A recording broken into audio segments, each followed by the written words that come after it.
ಆಕಾಶವಾಣಿ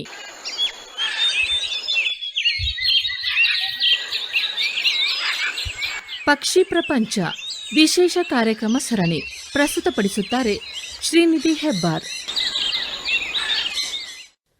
ಎಲ್ಲರಿಗೂ ನಮಸ್ಕಾರ. ಪಕ್ಷಿ ಪ್ರಪಂಚ ಕಾರ್ಯಕ್ರಮಕ್ಕೆ ತಮ್ಮೆಲ್ಲರಿಗೂ ಆತ್ಮೀಯವಾದ ಸ್ವಾಗತ.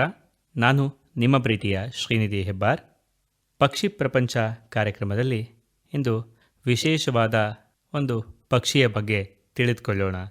ಈ ಪಕ್ಷಿಯ ಶಬ್ದವನ್ನು ಸಾಧಾರಣವಾಗಿ ನೀವೆಲ್ಲ ಕೇಳಿರ್ತೀರ, ಆದರೆ ಇದರ ಲಯಬದ್ಧವಾದ ತಾಳಕ್ಕೆ, ಇದರ ಲಯಬದ್ಧವಾದ ಹಾಡಿಗೆ ತಲೆದೂಗಬೇಕು ಅಂತ ಖಂಡಿತ ಅನಿಸುತ್ತೆ. ಆ ಪಕ್ಷಿಯ ಹೆಸರೇ ಚಿಟ್ಟುಗುಟುರ ಅಥವಾ ಕಮ್ಮಾರನ ಹಕ್ಕಿ ಅಥವಾ ಕಾಪರ್ ಸ್ಮಿತ್ ಬರ್ಡ್ ಅಥವಾ ಕಾಪರ್ ಸ್ಮಿತ್ ಬಾರ್ಬೆಟ್. ಈ ಎಲ್ಲ ಹೆಸರುಗಳಿಂದ ಕರೆಸ್ಕೊಳ್ಳುವಂತಹ ಪಕ್ಷಿ ನಮ್ಮ ಕನ್ನಡ ನಾಡಿನಲ್ಲಿ ವಿಶೇಷವಾಗಿ ನೀವೆಲ್ಲ ಕೇಳಿಸ್ಕೋಬೋದು. ಇದರ ಶಬ್ದದಿಂದಲೇ ಹೆಸರನ್ನು ಮಾಡಿರುವಂತಹ ಪಕ್ಷಿ ಅಂತ ಹೇಳಿದರೆ ಖಂಡಿತ ತಪ್ಪಾಗಲ್ಲ. ನಮ್ಮ ಮಲೆನಾಡಿನಲ್ಲಿ ಇದನ್ನು ಚಿಟ್ಟುಗುಟುರ ಅಂತ ಕರಿತೀವಿ, ಅಥವಾ ಬಯಲುಸೀಮೆ ಭಾಗಕ್ಕೆ ಹೋದರೆ ಕಮ್ಮಾರನ ಹಕ್ಕಿ ಅಂತ ಕರೀತಾರೆ. ದೇಶದ ಬೇರೆ ಬೇರೆ ಭಾಗಗಳಲ್ಲೂ ಕೂಡ ಈ ಪಕ್ಷಿಯನ್ನು ನೀವೆಲ್ಲ ಕಾಣಬಹುದು. ಇದರ ವೈಜ್ಞಾನಿಕ ಹೆಸರು ಸೈಲೋಪೋಗನ್ ಹೆಮಾಸೆಫಲಾಸ್. ಇದರ ಆಕಾರ ಮತ್ತು ಬಣ್ಣ ಸಂಪೂರ್ಣವಾಗಿ ಗುಂಡನೆ ಗುಬ್ಬಚ್ಚಿಯಷ್ಟು ದೊಡ್ಡದಾಗಿರುವಂತಹ ಹಕ್ಕಿ. ಬಲವಾದ ಕೊಕ್ಕಿನ, ಎಲೆ ಹಸಿರು ಬಣ್ಣದ ಹಣೆಯ ಹಾಗೂ ಹಣೆ ಮತ್ತು ಎದೆಯ ಮೇಲೆ ಕೆಂಪು ಬಣ್ಣದ ಅಗಲವಾದ ಮಚ್ಚೆಗಳನ್ನು ಹೊಂದಿರುವಂತಹ ಪಕ್ಷಿ.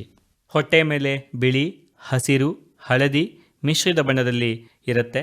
ಮಧ್ಯದಲ್ಲಿ ಸಣ್ಣ ಸಣ್ಣ ಕಪ್ಪು ಮಿಶ್ರಿತ ಹಸಿರು ಬಣ್ಣದ ಚುಕ್ಕೆಗಳನ್ನು ಹೊಂದಿರುತ್ತೆ. ಪುಟ್ಟ ಚೋಟುದ್ದದ ಬಾಲವನ್ನು ನೀವೆಲ್ಲ ನೋಡಿದರೆ ತ್ರಿಕೋನಾಕಾರದಲ್ಲಿ ಕಾಣುತ್ತೆ.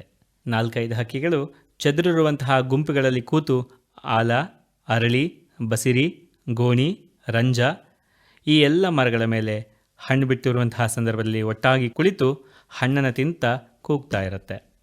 ಚಿಟ್ಟುಗುಟುರ ಪಕ್ಷಿ ಯಾವ ರೀತಿ ಕೂಗುತ್ತೆ ಅಂತ ಕೇಳಿಸ್ಕೊಳ್ಳೋಣ. ನಾನು ಹೇಳಿದೆ, ಇದರ ಲಯಬದ್ಧವಾದ ಕೂಗಿಗೆ ತಲೆದೂಗದೇ ಇದ್ದವರೇ ಇಲ್ಲ ಅಂತ. ಒಮ್ಮೆ ಕೇಳೋಣ ಬನ್ನಿ.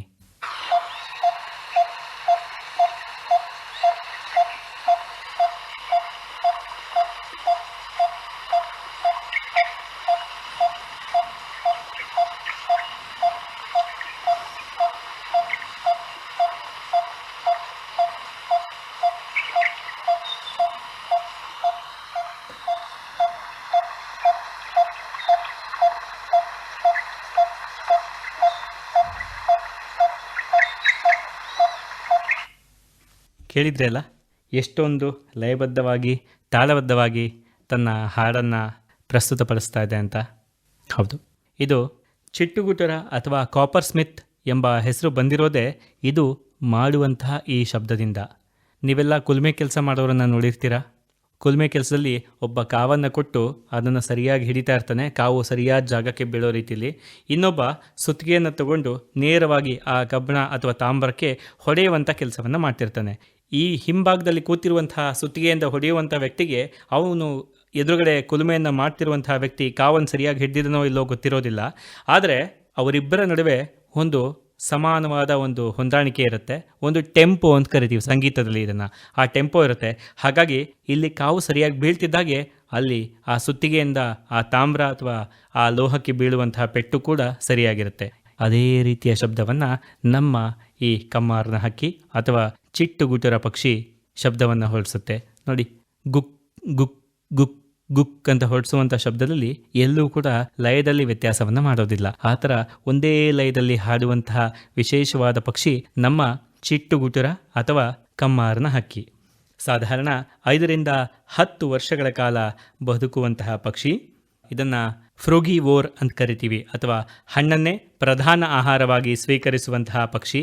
ಪ್ರಮುಖವಾಗಿ ಆಲ, ಅರಳಿ, ಅತ್ತಿ, ಅಂಜೂರ, ಬಸಿರಿ, ಗೋಣಿ, ರಂಜ ಇನ್ನೂ ಹಲವಾರು ಹಣ್ಣುಗಳನ್ನು ಗುಂಪಾಗಿ ಕುಳಿತು ಆಹಾರವನ್ನು ಸೇವಿಸ್ತಾ ತಮ್ಮ ಹಾಡನ್ನು ತೋರಿಸ್ತಾ ಇರುತ್ತೆ.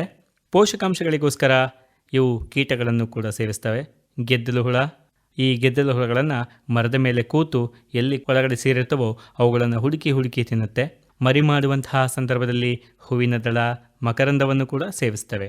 ಎಷ್ಟು ಭಾಗದಲ್ಲಿ ಸೇವಿಸ್ತವೆ ಅಂದರೆ ಅವುಗಳ ದೇಹದ ತೂಕದ 3 ಪಟ್ಟು ಹೆಚ್ಚು ಹಣ್ಣುಗಳನ್ನು ಸೇವಿಸುತ್ತೆ ಈ ಪಕ್ಷಿ. ಅಷ್ಟು ಹಣ್ಣುಗಳನ್ನು ಕೊಂಡ್ರೆ ಅಕ್ಕರೆ. ಮತ್ತು ಗೂಡು ಮತ್ತು ಮೊಟ್ಟೆಗಳನ್ನು ನೀವು ಯೋಚನೆ ಮಾಡಿದ್ರೆ ಉದ್ಯಾನವನ, ನೆಡುತೋಪುಗಳು, ತೋಟಗಳು, ನಗರದ ಅಂಚಿನಲ್ಲಿರುವಂತಹ ಕಾಡುಗಳು, ಹೊಳೆಯಂಚಿನ ಕಾಡುಗಳಲ್ಲಿ ಹೆಚ್ಚಾಗಿ ಕಂಡುಬರುತ್ತೆ. ಈ ಪಕ್ಷಿ ಹಿಮಾಲಯದ 3000 ಅಡಿಗಳ ಎತ್ತರದಲ್ಲಿರುವಂತಹ ಕಣಿವೆಗಳಲ್ಲೂ ಕೂಡ, ವಾಯುವ್ಯ ಭಾರತದ ರಾಜ್ಯಗಳಲ್ಲಿ, ಅಸ್ಸಾಂನ ತೇವಾಂಶಭರಿತ ಕಾಡುಗಳಲ್ಲಿ ಕೂಡ ಕಂಡುಬರುತ್ತೆ. ಈ ಪಕ್ಷಿಗಳು ನಮ್ಮ ಪಶ್ಚಿಮ ಪೂರ್ವ ಘಟ್ಟಗಳಲ್ಲೂ ಕೂಡ ಕಂಡುಬರುತ್ತೆ. ಸಾಧಾರಣವಾಗಿ ಮೃದು ಅಥವಾ ಕೋರಲ್ ಮರಗಳಲ್ಲಿ ಇವು ಗೂಡನ್ನು ನಿರ್ಮಿಸುತ್ತೆ. ಕೋರಲ್ ಮರಗಳು ಅಂತಂದರೆ ಹಾಲುವಾಣ, ನುಗ್ಗೆ, ಗೋರುಕಲು, ಮೃದುವಾದ ಮರಗಳು ಅಂತ ಕರೀಬೋದು. ಪೊಟರೆಯನ್ನು ಕೊರೆದು ಗೂಡನ್ನು ಮಾಡಿ ಅಲ್ಲಿ ವಾಸವನ್ನು ಮಾಡುತ್ತೆ. ಇಂಥ ಗೂಡುಗಳ ಒಳಭಾಗದಲ್ಲೇ ರಂಧ್ರವನ್ನು ಮಾಡಿ ಅಲ್ಲಿ ಮೊಟ್ಟೆಯನ್ನು ಇಟ್ಟು ಮರಿಯನ್ನು ಮಾಡುತ್ತೆ. ಫೆಬ್ರವರಿಯಿಂದ ಏಪ್ರಿಲ್ ತಿಂಗಳವರೆಗೂ ಮೊಟ್ಟೆಗಳನ್ನು ಇಟ್ಟು ಮರಿ ಮಾಡುವ ಸಮಯ. ಒಂದು ಬಾರಿಗೆ 3ರಿಂದ 4 ಮೊಟ್ಟೆಗಳನ್ನು ಹೆಣ್ಣು ಪಕ್ಷಿಗಳು ಇಡುತ್ತೆ. ಈ ಪಕ್ಷಿಗಳು ಕೂಡ ಮೋನೋಗಾಮಸ್ ಅಥವಾ ಏಕಸಂಗಾತಿ ಪಕ್ಷಿಗಳಾಗಿರೋದ್ರಿಂದ ಗಂಡು ಹೆಣ್ಣು ಪಕ್ಷಿಗಳೆರಡೂ ಸೇರಿ ಕಾವನ್ನು ಕೊಡುತ್ತೆ. 12ರಿಂದ 14 ದಿವಸಗಳವರೆಗೆ ಕಾವನ್ನು ಕೊಡುವಂತಹ ಪರಿಪಾಠವನ್ನು ರೂಢಿಸಿಕೊಂಡು ಬಂದಿವೆ. ಈ ಪಕ್ಷಿ ಭಾರತ, ಶ್ರೀಲಂಕಾ, ಬರ್ಮಾ, ಆಗ್ನೇಯ ಏಷ್ಯಾದ ಎಲ್ಲ ದೇಶಗಳಲ್ಲಿ ಸಾಧಾರಣ ಕಂಡುಬರುತ್ತೆ. ಈ ಪಕ್ಷಿಗಳ ಹಾಡು ನಿಧಾನಗತಿಯ ಲಯಬದ್ಧವಾದ ಟಂಕ್ ಟಂಕ್ ಟಂಕ್ ಎಂಬ ಶಬ್ದದಿಂದ ಪ್ರಾರಂಭಿಸಿ ಏರುಗತಿಯನ್ನು ತಲುಪ್ತಾ ಹೋಗುತ್ತೆ. ನಿಧಾನವಾಗಿ ಶುರು ಮಾಡಿ ಹೆಚ್ಚಿಸ್ಕೊಳ್ತಾ ಹೋಗೋದು ಅಂತ ನಾವು ಹೇಳ್ತೀವಿ. ಇದನ್ನು ನೀವು ಲೆಕ್ಕ ಮಾಡೋದಾದರೆ ಮೊದಲನೇ ನಿಮಿಷದಲ್ಲಿ ಸರಿಯಾಗಿ 108 ಬಾರಿ ಈ ಥರ ಗುಕ್ ಗುಕ್ ಗುಕ್ ಅನ್ನುವಂಥ ಶಬ್ದವನ್ನು ಮಾಡುತ್ತೆ. 2ನೇ ನಿಮಿಷದಲ್ಲಿ 124 ಬಾರಿ ಮಾಡುತ್ತೆ ಗುಕ್ ಗುಕ್ ಗುಕ್ ಅಂತ. ಅದೇ ಇದರ ಮಿಲನದ ಋತು ಅಥವಾ ಮೇಟಿಂಗ್ ಸೀಸನ್ನಲ್ಲಿ 3ನೇ ನಿಮಿಷದಲ್ಲಿ ಇದರ ಸಂಖ್ಯೆ ಎಷ್ಟಿರುತ್ತೆ ಅಂದರೆ 204 ಬಾರಿ ಇದರ ಗುಕ್ ಗುಕ್ ಗುಕ್ ಅನ್ನುವಂಥ ಶಬ್ದವನ್ನು ಮಾಡುತ್ತೆ. ಈ ಗತಿಯನ್ನು ಏರಿಸ್ತಾ ಹೋಗುತ್ತೆ. ಆದರೆ ಎಲ್ಲೂ ತನ್ನ ಲಯವನ್ನು ತಾಳವನ್ನು ಬಿಟ್ಟು ಹಾಡೋದಿಲ್ಲ. ಎಲ್ಲೂ ಕೂಡ ನೋಡಿ, ಒಮ್ಮೆ ಗುಕ್ ಗುಕ್ ಗುಕ್ ಅಂತಿರೋದು ಒಂದೇ ಸರಿ ಗುಕ್ ಗುಕ್ ಗುಕ್ ಗುಕ್ ಗುಕ್ ಗುಕ್ ಅಂತ ಅನ್ನೋದಿಲ್ಲ. ಗುಕ್ ಗುಕ್ ಗುಕ್ ಗುಕ್ ಗುಕ್ ಅಂತ ಅಂತಿರೋ ಪಕ್ಷಿ ನಿಧಾನಕ್ಕೆ ಗುಕ್ ಗುಕ್ ಗುಕ್ ಅಂತ ತನ್ನ ಲಯವನ್ನು ಬದಲಾಯಿಸೋದಿಲ್ಲ. ಒಂದೇ ತಾಳದಲ್ಲಿ, ಒಂದೇ ಶ್ರುತಿಯಲ್ಲಿ ಲಯಬದ್ಧವಾಗಿ ತಾಳದಲ್ಲಿ ಹಾಡುವಂತಹ ಪಕ್ಷಿ ನಮ್ಮ ಚಿಟ್ಟುಗುಟ್ಟುರ ಅಥವಾ ಕಮ್ಮಾರನ ಹಕ್ಕಿ ಅಂತ ಕರಿತೀವಿ. ಈ ಪಕ್ಷಿಯ ಮತ್ತೊಂದು ವಿಶೇಷ ಅಂದರೆ, ನಾವೆಲ್ಲ ಮಾತಾಡಬೇಕಾದ್ರೆ ನಮ್ಮ ಬಾಯನ್ನು ತೆರೆದು ಮಾತಾಡ್ತೀವಿ. ಪಕ್ಷಿಗಳು ತಮ್ಮ ಸ್ವರವನ್ನು ಹೊರಡಿಸ್ಬೇಕಾದ್ರೆ ಬಾಯನ್ನು ಅಥವಾ ತಮ್ಮ ಚುಂಚಗಳನ್ನು ತೆರೆದು ಶಬ್ದಗಳನ್ನು ಹೊರಡಿಸುತ್ತೆ. ಆದರೆ ಕಮ್ಮಾರನ ಹಕ್ಕಿ ಕೂಗುವಾಗ ಒಂದು ಸಾರಿ ಕೂಡ ತನ್ನ ಕೊಕ್ಕನ್ನು ತೆರೆಯೋದಿಲ್ಲ. ಅದರ ಬದಲಾಗಿ 2 ಕೊಕ್ಕುಗಳನ್ನು ಮುಚ್ಚಿಕೊಂಡೇ ಹಾಡುತ್ತೆ. ಆದರೂ ಕೂಡ ಅದರ ಬಲವಾದ ಶಬ್ದ ಹೇಗೆ ಬರುತ್ತೆ ಅಂತ ಆಶ್ಚರ್ಯಪಟ್ಟರೆ, ಗಂಟಲಿನ 2 ಬದಿಯಲ್ಲಿ ಚರ್ಮದ ತೇಪೆಗಳ ರೀತಿಯ ಒಂದು ವ್ಯವಸ್ಥೆ ಇದೆ. ಆ ಚರ್ಮದ ತೇಪೆಗಳು ಇವು ಹಾಡುವಾಗ ಗಾಳಿ ತುಂಬಿಕೊಂಡು ಬಲೂನ್ ಥರ ಕಾರ್ಯನಿರ್ವಹಿಸುತ್ತೆ. ಒಂದು ಸರಿ ಬಲೂನ್ನ ಊದ್ಕೊಂಡು ಗಾಳಿಯನ್ನು ಬಿಟ್ಟಾಗ ಹೊರಡಿಸುವಂತಹ ಶಬ್ದ ಜೋರಾಗಿ ಬಂದು ಈ ಥರ ಒಂದೇ ರೀತಿಯ ನೋಡಿ ಇಷ್ಟೆಲ್ಲ ಕೆಲಸವನ್ನು ಮಾಡಿಕೊಂಡು ಗಾಳಿಯನ್ನು ತಗೊಳ್ಬೇಕು, ಗಾಳಿಯನ್ನು ಹಿಡ್ಕೊಂಡು ಆಮೇಲೆ ಒಂದೇ ಸರಿ ಗಾಳಿಯನ್ನು ಬಿಡಬೇಕು. ಇಷ್ಟೆಲ್ಲ ಮಾಡಿದ್ರೂ ಎಲ್ಲೂ ಕೂಡ ಒಂದೇ ಒಂದು ಸರಿ ತಾಳ ತಪ್ಪೋದಿಲ್ಲ.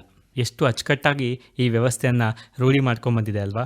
ಮತ್ತು ಇನ್ನೊಂದು ವಿಶೇಷ ಅಂದರೆ, ನಮ್ಮ ಸಂಗೀತದ ಒಬ್ಬ ದಿಗ್ಗಜರಾಗಿರುವಂತಹ ಇಳೆಯರಾಜರವರು 80ನೇ ಇಸವಿಯ ಆಸುಪಾಸಿನಲ್ಲಿ ನಥಿಂಗ್ ಬಟ್ ವಿಂಡ್ ಎನ್ನುವಂತಹ ಒಂದು ಆಲ್ಬಮ್ನ ತಯಾರಿಸ್ತಾರೆ. ಆ ಆಲ್ಬಮ್ನಲ್ಲಿ ಇದೇ ಪಕ್ಷಿಯನ್ನು ಮೂಲವಾಗಿಟ್ಕೊಂಡು, ಇದೇ ಪಕ್ಷಿಯನ್ನು ತಾಳವಾಗಿಟ್ಕೊಂಡು, ಹಿನ್ನೆಲೆಯಾಗಿಟ್ಕೊಂಡು ಇಡೀ ಆಲ್ಬಮ್ನ ತಯಾರಿಸ್ತಾರೆ. ನೀವು ಆ ಹಾಡಿನಲ್ಲಿ ಬರೀ ವಾದ್ಯಗಳೇ ತುಂಬಿರುವಂತಹ ಹಾಡಿನಲ್ಲಿ ಇದರ ಹಿನ್ನೆಲೆ ಸಂಗೀತವನ್ನು ಹಾಡಿನ ಶುರುವಿನಿಂದ ಅಂತ್ಯದವರೆಗೂ ಕೇಳಬಹುದು. ಆ ಥರ ವಿಶೇಷವಾದಂತಹ ಒಂದು ಪಕ್ಷಿ ಕಮ್ಮಾರನ ಹಕ್ಕಿ, ನಥಿಂಗ್ ಬಟ್ ವಿಂಡ್ ಅನ್ನುವಂತಹ ಇಳೆಯರಾಜರವರ ಆಲ್ಬಮ್. ನೀವೆಲ್ಲ ಒಮ್ಮೆ ಕೇಳಿದಾಗ ಇದರಲ್ಲಿರುವಂತಹ ಶಬ್ದಗಳು ಗೊತ್ತಾಗುತ್ತೆ. ಮತ್ತು ಇನ್ನೂ ಹಲವಾರು ವಿಶೇಷಗಳು ಈ ಪಕ್ಷಿಯ ಬಗ್ಗೆ ಇದೆ. ಈ ಪಕ್ಷಿ ಜೀವನದಲ್ಲಿ ಯಾವತ್ತೂ ಕೂಡ ಒಂದೇ ಒಂದು ದಿವಸಕ್ಕೂ ಕೂಡ ನೆಲದ ಮೇಲೆ ಕಾಲನ್ನು ಇಡೋದಿಲ್ಲ.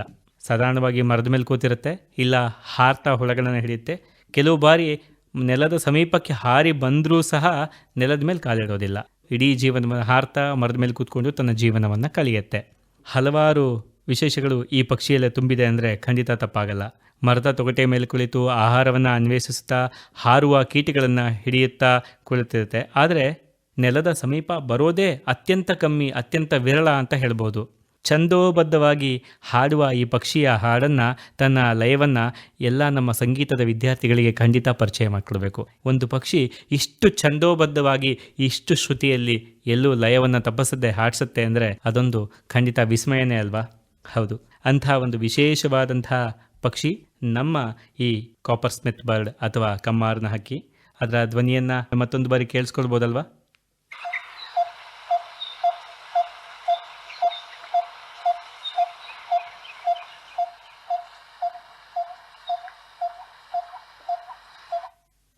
ಕೇಳಿದ್ರಲ್ಲ, ಎಷ್ಟು ಸುಂದರವಾಗಿ ಲಯಬದ್ಧವಾಗಿತ್ತು. ಆ ಥರದ ಒಂದು ಪಕ್ಷಿ ನಮ್ಮ ಕಮ್ಮಾರನ ಹಕ್ಕಿ.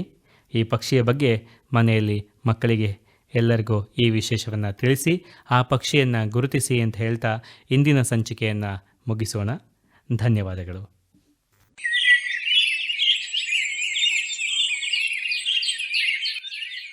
ಪಕ್ಷಿ ಪ್ರಪಂಚ ವಿಶೇಷ ಕಾರ್ಯಕ್ರಮ ಸರಣಿ ಕೇಳಿದಿರಿ. ಪ್ರಸ್ತುತಪಡಿಸಿದವರು ಶ್ರೀನಿಧಿ ಹೆಬ್ಬಾರ್. ಕಾರ್ಯಕ್ರಮದ ನಿರ್ವಹಣೆ ಎಸ್ಆರ್ ಭಟ್. ಸಹಕಾರ ಲಿಡಿಯಾ. ಈ ಕಾರ್ಯಕ್ರಮ ಆಕಾಶವಾಣಿ ಭದ್ರಾವತಿ ಕೇಂದ್ರದಿಂದ ಮೂಡಿಬಂದಿತು.